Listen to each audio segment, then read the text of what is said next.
Hi everybody, my name is Andrea Davidsky and I am the chef manager at NetLife Aurora.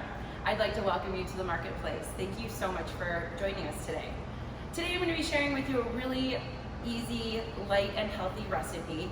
It's tuna salad in an avocado, and I'm also going to be sharing with you a couple variations. So let's get started. So our first ingredient is going to be tuna. It's a cup and a half, 12 ounces. You can buy it canned, or they have those great little cryovac bags that you can buy at the supermarket. Either one would work. Our company actually proudly sources fad-free tuna, and if you've ever seen that at the stores, fad-free is a sustainable way of catching fish. So a fad is a fish aggregate device, and it kind of encourages the fish to swarm around it, build their homes.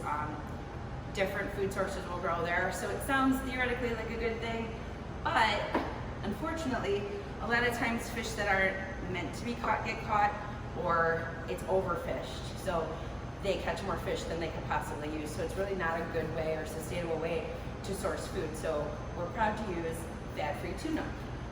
The next ingredient we're going to use is red bell pepper. It's about a half a cup diced. Add that in. And then we're going to add a tablespoon of mayonnaise. Now the mayonnaise you can omit if you wanted to. You could maybe add a little olive oil. You want to have a little bit of a fat in there because we are adding an acid, so you want to balance that out. The acid I'm using today is balsamic vinegar. So I was going to tell you about some variations. This is another variation. You could try different vinegars. There's red wine vinegar, apple cider vinegar, rice wine vinegar. Choose what you like. The balsamic's a little bit sweeter. It goes really nicely with the red bell peppers and the tuna, and then I'm going to be adding a little bit of an onion flavor. In the recipe, you'll see it calls for green onions, but because I love gardening, I happened to pick some fresh chives from my garden this morning, so I'm using chives, which is a very similar flavor. But you can use whatever you have on hand. You can even put some red onion in there if you wanted to. So, speaking of adding different vegetables, you can use this as a great jumping off point for adding, different flavors. You could put different vegetables. You could add cucumber. You could add diced celery. You could add diced, chopped up fresh pea pods would be great. It'd add a lot of nutrition and a great texture, a great crunch to it, making it really fresh, which I love. Kind of tastes like you're eating a garden. So I'm gonna give that a little stir, and then we're gonna season it up. Super easy recipe, only 8 ingredients, which is really nice. And usually you have, some of the stuff in the summer on hand. So now what I'm adding is granulated garlic. And this you can kind of do to taste. I'm a garlic lover, so I might be a little more inclined to add a bit more, but if you shy away from garlic, then you can definitely use it more sparingly. And then I'm adding a pinch of salt and freshly ground black pepper. So we're gonna give that a good stir. It's not a super wet salad. So again, we're keeping it, health conscious. We're kind of just making sure everything is moistened really nice. And then we're just gonna set that aside for a second here. And we'll go on to plating. So people eat with their eyes, as we all know. Your mouth starts to water and you see something really delicious in front of you. So another variation, another idea. You can obviously put this in different vessels.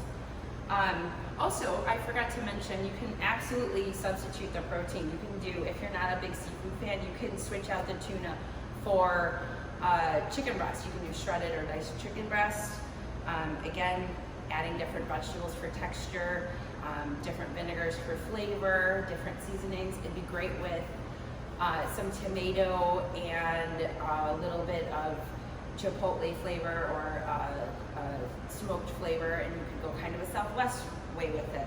So really good jumping off point recipe, and you can kind of think outside the box and create things for yourself. So So I'm gonna stuff it into an avocado. I haven't cut the avocado yet because I wanted to give you an example. Sometimes these can be a little intimidating. So I have my chef's knife.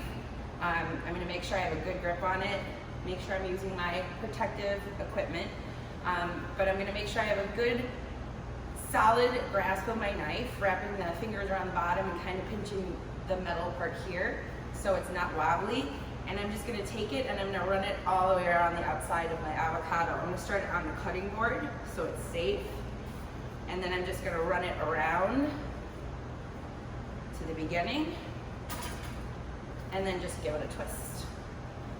Now, this part, the little pit guy, I just like to set it on the cutting board. You wanna obviously make sure you know where your hand is compared to here, always safety first. And then just give it a little tap with the blade and then a little twist. Comes out super easy. And then to get it off the knife, I like to take a towel, safety first, and then you can just toss this in the garbage. Or if you want, you can put it in a little glass and try to grow roots, your own avocado plant. All right, so now we've got our avocado, and I thought it would also be fun since it's summer and there's such great tomatoes out. You can stuff it in a tomato as well, or in some cantaloupe, a little slice of cantaloupe on the side, or in a half of avocado or a cantaloupe, depending on who you're serving. So last step is just filling these vessels that we've chosen.